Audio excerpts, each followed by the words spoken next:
My. What up, beautiful people? What up, world? Oh, don't mind my shirt. Don't mind my shirt. Oh, that's the Hot Boys. Where they from again? Now they was in New Orleans. Is that it? Yeah, that's it. That is it, man. What up, world, man? Welcome, motherfucking welcome. You all witnessed what we all saw and what I've been telling you was going to happen week after week, show after show, all summer long. LSU had been yapping and chirping and yapping and chirping, and we all saw the results. We all saw what happened. But before we get into all that, man, welcome. I am DJ Double Dose, man, your host of Double Dose of Reality Sports, man. And before we even get into that annihilation of the Bayou Bengals or Tigers or whatever acronym you want to call them, before we even get into all of that, we must first give shouts out, man, to Coach Prime, man, in Colorado, man. You got to start the show off, man. I would be remiss if I did not start the show off by speaking of what Coach Prime was able to do with Colorado in their 45-42 victory over TCU. Shedeur Sanders played out of his mind in that game. But I think a lot of people who, unless you was on the rock somewhere, if you didn't know Travis Hunter was that guy, then I think that game pretty much lets you know everything that you needed to know about the future first round draft pick, because he may not go number one, but he's definitely a first rounder. That interception that he made was just freakish, man. It was unreal for him to read. Think about where they were. But see, the thing is, everybody's going to talk about the pick. Let's talk about what set the pick up. Because remember, here's the reason why they didn't even score, prior to that. He hawked the guy down to even get them in that situation, and he turns around, and then that pick that he made was just unreal, man. It was. It really was a thing of beauty. And the kid is special. He's going to be a first round draft pick. At the end of the day, I think everybody who had their thoughts and their issues and their opinions about what Deion's going to be able to do, I'm not going to say he silenced everybody, because we all know that that's not going to happen. He hasn't silenced everybody, but he did put a few people on notice. He definitely put a few people on notice, because he let them know, like, hey, guess what? That's not all. TCU, let's be clear. Let's be perfectly clear now. TCU was the number 17 ranked team in the nation. Vegas had TCU as a 20-point favorite. Yeah. Let that sink in. Let that sink in, people. So shouts out to the Colorado Buffaloes and shout out to Coach Prime. I think I saw some weird stat where they said that he's the first coach to take over a one-win team and win his debut. It was something crazy like that. Y'all know when it comes to stuff like this, they pull out the most off-the-wall, weirdest stats that they can pull out. So shout out, man, to Colorado Buffaloes, man. Shout out to Coach Prime for his first victory, man. But y'all read the caption. Get all that out of the way. We done got it out of the way. All the niceness is out of the way. I was on the show with my brothers, the Golden Boot Podcast. Those are my brothers, and I enjoyed it very much so. And I think I recall. Now, I didn't say we was going to score what we was going to score. Not 45. But I recall said, we might have to go back and check the tape. But I said the LSU was only going to get 17 points. They looked at me like I was crazy. They was like, come on, Ben, we ain't even going to reach 20. I could be wrong. Maybe I said it a little off, but I swore I said that they was going to reach 17 points. But that's neither here nor there, because they ended up scoring a garbage touchdown that meant absolutely nothing at all, and gave them a nice little round 20 plus points. let's talk about it. You know, you want to sit around. What do we want to go to? We want to talk about the initial goal lines. Then do we want to talk about the second half? Where do we want to go, people? Where we want to go? You know, I tell you what we're gonna go. We'll just go. We're gonna go from start to finish. You know, you look at the game and you think about everybody, what everybody's opinion was about this game. Everybody knew that this game was going to be close, and for all intents and purposes, it was in the first half. And that was with Florida State playing sloppy. I mean, that was with them getting penalties. That was with them personal fouls. I mean, they had that thing was not clean at all. And I think when you look at that first half, you know, I think the one thing that FSU knew after watching the first half, I think that they knew, like, okay, we clean this up, we're gonna be fine. And let's pull up the box score, because at the end of the day, we're gonna pull up the box score so that way everything can be seen. We don't have to sit around here and sugarcoat and guess. Let's just pull it up. Let's pull up the box score. Let's put the box score. Okay. So now that we have the actual box score up in front of us, let's go ahead and pull that up. You know, I want the game here. Yeah, here we go. So you look at that. Both teams took each other's body blows in the first quarter, 7-7. Second quarter, both teams score again. LSU scores before the half. And that makes it what? 17-14. They sat on that. They sat on that 17 points for a while. They did. They did. But what I really want, with the angle that I really want to go is, it's not so much about what LSU didn't do versus what FSU was able to do and what FSU was able to establish.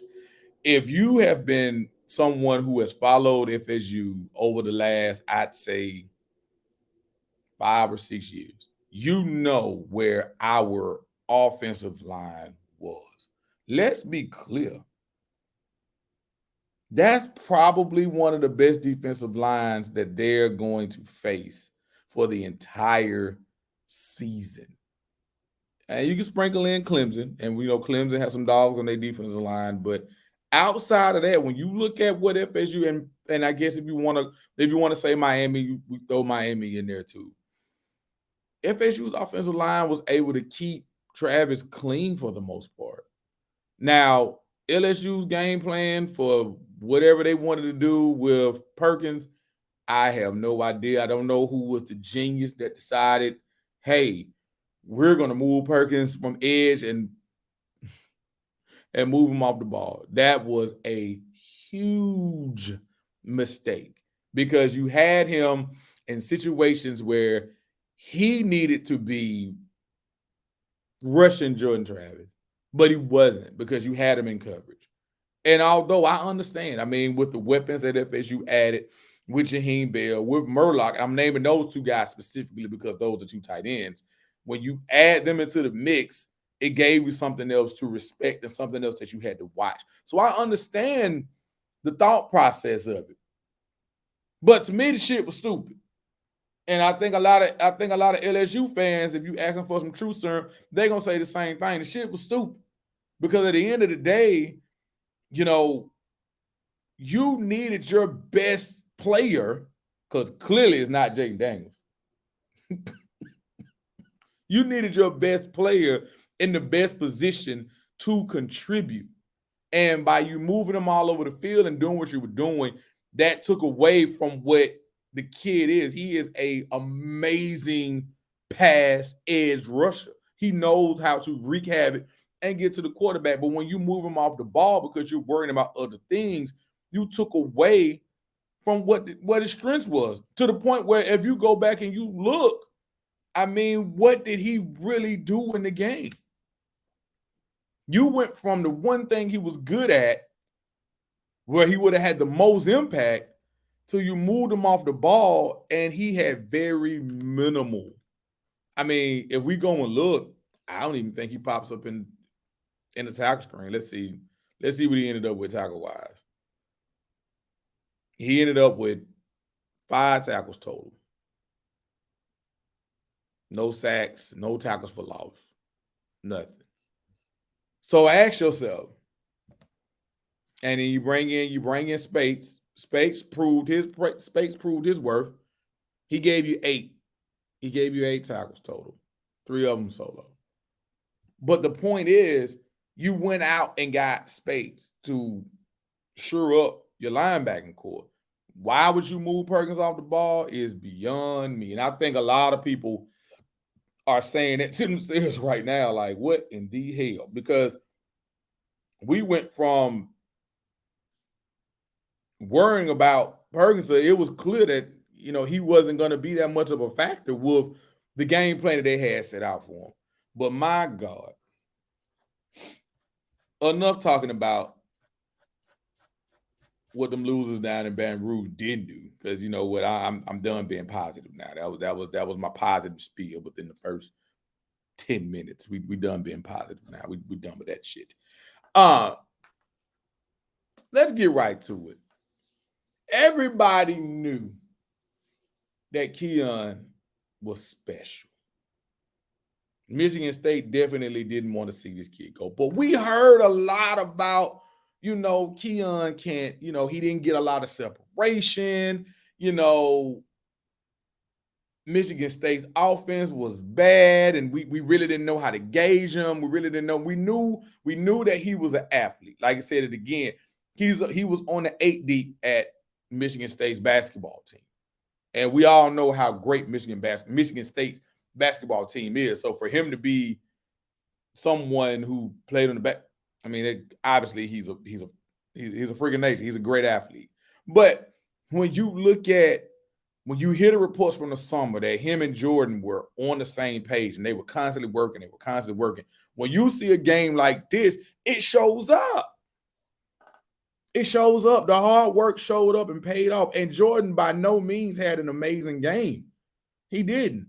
Jordan kind of, before in the first half, he kind of was reverting back to the Jordan that we didn't like. He threw a couple, he threw the pick, and then he threw another one that, thank God, didn't get picked off. But, he had some, he looked rattled. He looked like maybe some things that he didn't see was bothering him. And of course, Johnny, we love you, Johnny Wilson. You are a man child. You are an animal. But, at the end of the day, you had a couple drops again. But like we all understand, that's what you're gonna get with Johnny Wilson. He is going to have some drops, and you're gonna have some plays where you're gonna scratch your head, like some of the routine ones. You're gonna scratch your head and be like, man, what in the hell?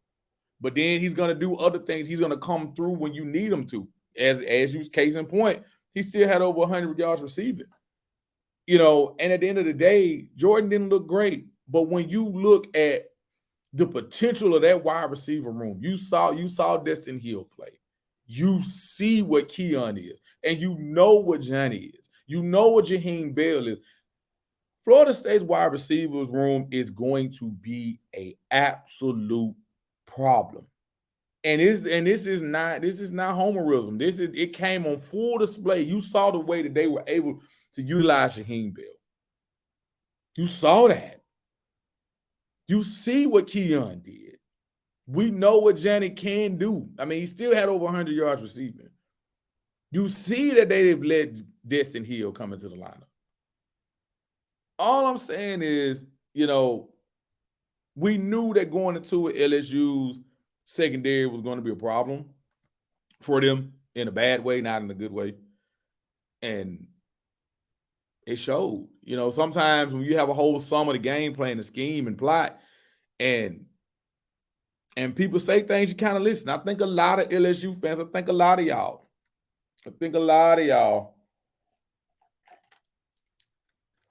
didn't want to believe those reports.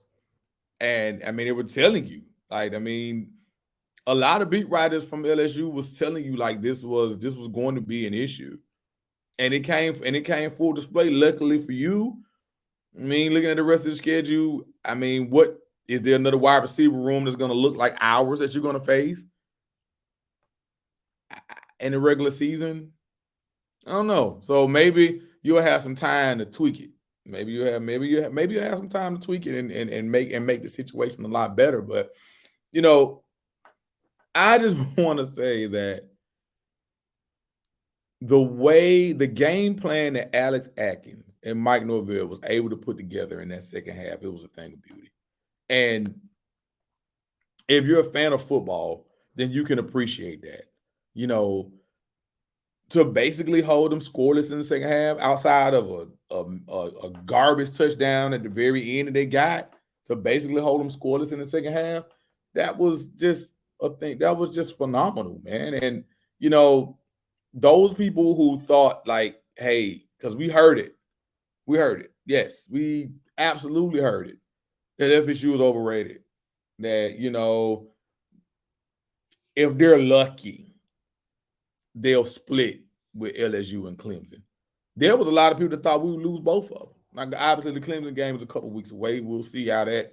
Right now, they are in a well, as I'm recording, I haven't looked at the score again, but I know they were in a tight battle with Duke. But we'll deal with that when we deal with that. But when you look at this right here, when you look at this, even though Mason Smith was out, LSU, as I said, LSU didn't lose anything on the defensive line. I mean, could he have made probably more of an impact? Maybe so, but Wingo was playing his ass off.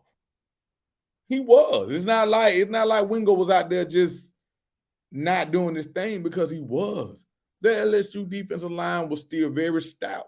And I've already seen it. You know, we've already talked about it. You know, oh man, they had some drops. Well, we did too.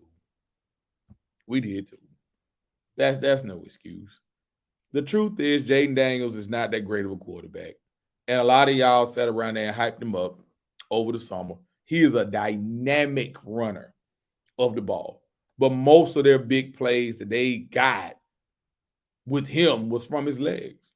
And it was the same story as last year. It wasn't anything different. Their running back room is not good. Not up to, I guess you could say, LSU standards. It's not.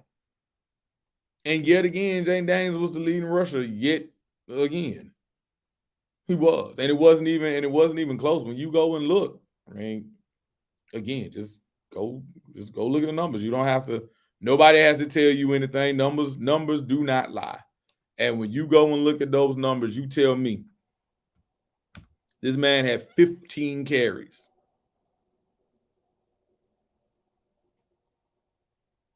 The next three combined, 4, 8, 12. Let that sink in. Y'all let that sink in. If you think that that's going to work, I'm just saying, you know, at the end of the day, we can holler about, you know, what Jaden Daniels is or what he isn't, but that's kind of setting that dude up for failure. If he is going to continue to be your number one leading rusher, that's not going to work out good for you. You know, it's not. But ultimately, at the end of the day, you know, I could get on here and I could pound the desk and I could hoop and holler and say everything that I need to say, you know, as far as what them boys is able to do. I could do that, but we're not gonna do that. You know what I'm saying? Y'all, oh yeah. The hot boy, hot boy, the hot. I'm from the north. Okay. Anyway, I can sit around here and do that all day long, but we're not gonna do that. You know, like I said, we're gonna continue to be objective on the show. We're gonna keep it real. And the truth is, you know, FSU still has one more hurdle to climb, and that's Clemson. If you look forward to the rest of the schedule, everybody, now that this game is over with and done, and we have shut you LSU fans the hell up. Shut up. Nobody wants to hear about the damn block. Nobody wants to hear about that. And I'm glad Mike put a 40 burger up on y'all ass. I am ecstatic because y'all held on to that damn, oh man, it was only a point. Y'all held on to that. When the truth is, we know that we should have beat y'all by double digits last year. But I digress. No need to worry about woulda, shoulda, coulda. You see what the score was this time. Who whooped y'all ass? Who beat your ass? And that's what it is. So don't nobody want to hear anything else from you about the game from last year. Because all we're gonna say is 45-24. That's all we're gonna say. You know, ain't no maybe it's not maybe it's ain't none of that. Ain't none of that foolishness. So as you FSU, you have to turn the page. Turn the page. And we know what's ahead. That monster is ahead of you. And maybe Clemson is not that good. Maybe they are, maybe they ain't. But and I know a lot of people are gonna be, a lot of people are gonna in primes, well, they gonna believe now because you put everybody on notice. Mike's last 3 games against SEC opponents, he's 3-0 in his last 3. I know you might say that's a skewed number. That's fine, but it's still a fact. In his last 3 SEC games, he is 3-0. That is a fact. So, what LSU was able to do against us, we got to go back and we got to look at the tape because LSU did do some things good. They did. They absolutely did. They did get some inside pressure. They did. They absolutely did. So you have to think about the next bell on the wall is Clemson. And I think a lot of us FSU fans, we know what the pinnacle is. It's not like in our lifetime. We ain't got to go back to the 70s and 80s. We ain't got to go back that far. We know what when we're running at full strength, we know what it can result to. It results in a national title. So we know this. It's not like we don't know. But right now, Clemson is still where they are. So can we take this ass whooping that we just delivered and make that translate and turn that into the victory that we need to turn it into? Is going to be the million. That's going to be the $1 million question. Because at this point, I think a lot of people have said, maybe we may slip. Maybe we may slip up later on. And that's all well and good because it's football. Things do happen, but ultimately September was the month that we knew was going to be crucial. One is down. One of the building blocks is down. The next one is Clemson. And I'm telling you, there's not a doubt in my mind that these kids are focused and they came back for a reason. They came back for a reason and they are focused. And they know what is left on the table. It is still a whole lot of food left on that plate that they got to eat up. And it starts with Clemson. So I'm just gonna close it with this because again, at the end of the day, I'm a little more tame right now because even though I'm festive, I got the purple, I got the purple lights going. You know what I'm saying? Because I got the high boy. Again, I'm gonna reiterate again. Got the high boy shirt on. You know what I'm saying? Shout out to shout out to Louisiana. You know what I'm saying? Hey man, listen. I've had some good times in Louisiana. You know what I'm saying? Sorry that this didn't result in what you wanted to result into. So as I close the show this evening, man, I just want to say that was an amazing game of college football. And that's why you play those games at the beginning of the season. The entire nation was watching. LSU, I'm joking with y'all, but the truth is you still got your whole season ahead of you. If you handle your business in the SEC, you go to Bryant-Denny. I don't think you will, but if you were to go to Bryant-Denny, pull it off and beat Alabama, you'll be sitting right there in Atlanta again, facing Georgia for the SEC title with a chance to go to the playoffs. So does this loss, does it sting? Yeah, it stings because y'all talk about shit. Yeah, it stings. But it's not the end of the world. You were here remember you were here last year, right? Remember? Because last year you lost. But you were able to what? You were able to recover and bounce back, and you still won the SEC West. So, salute. Salute to LSU, man, for being a worthy opponent. You just got your ass whooped, man. And that's just, it is what it is, man. So I really don't have anything else left about this game. I mean, I think we covered it. I really think that ass whooping kind of speaks for itself. There's no need for me to keep driving the point home. You know what I'm saying? I mean, at the end of the day, there's no point in doing that. You got your ass whooped. And it was glorious and it was great. But as I close, I'm gonna close like I close every single show, man. Live, laugh, and love. Live your life to the fullest. Love on the people that love you, and find you something to laugh at every single day, man. And we out of here, man.